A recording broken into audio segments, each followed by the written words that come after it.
الرجیم بسم اللہ الرحمن الرحیم ورفعنا لک ذکرک صدق اللہ العظیم وصدق رسولہ النبی الامین الکریم۔ سب سے پہلے درود پاک اس آقا کی بارگاہ اقدس میں کرمہ عمیم فضلہ جسیم ذکرہ علویۃ دولتہ سرمدیۃ صفاتہ سنیۃ سجایاہ مردیۃ لونہ ملیح وجہہ صبیح لسانہ فصیح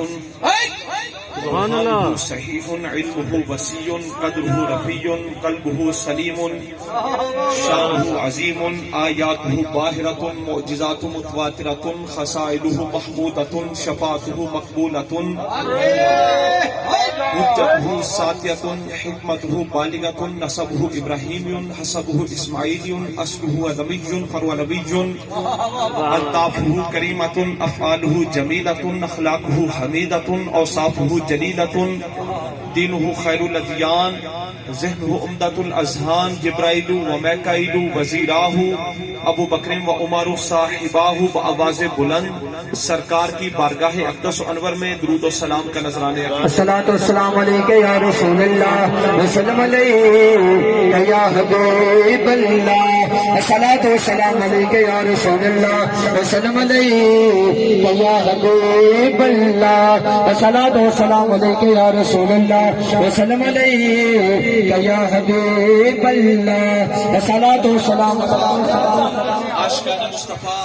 اللہ تعالیٰ کی بعض نعمتوں کے اندر تعدد اور کثرت ہے۔ مثال کے طور پر اولاد اللہ کی نعمت ہے، اس کے اندر تعدد اور کثرت ہو سکتی ہے، کئی بیٹے کئی بیٹیاں ہو سکتی ہیں۔ درخت اللہ کی نعمت ہے،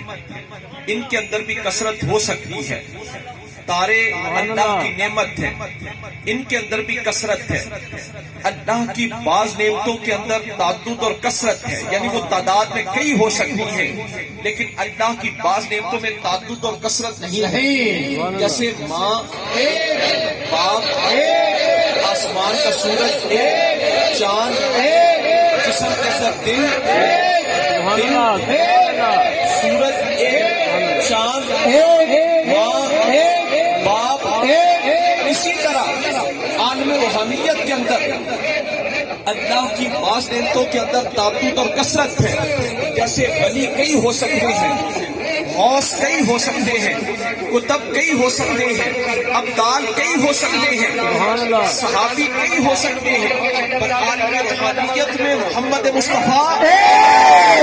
عالم روحانیت میں محمد مصطفیٰ، عالم روحانیت میں محمد مصطفیٰ اللہ اپنی الوہیت کے اندر الہ ہونے میں، معبود ہونے میں اللہ وحدہ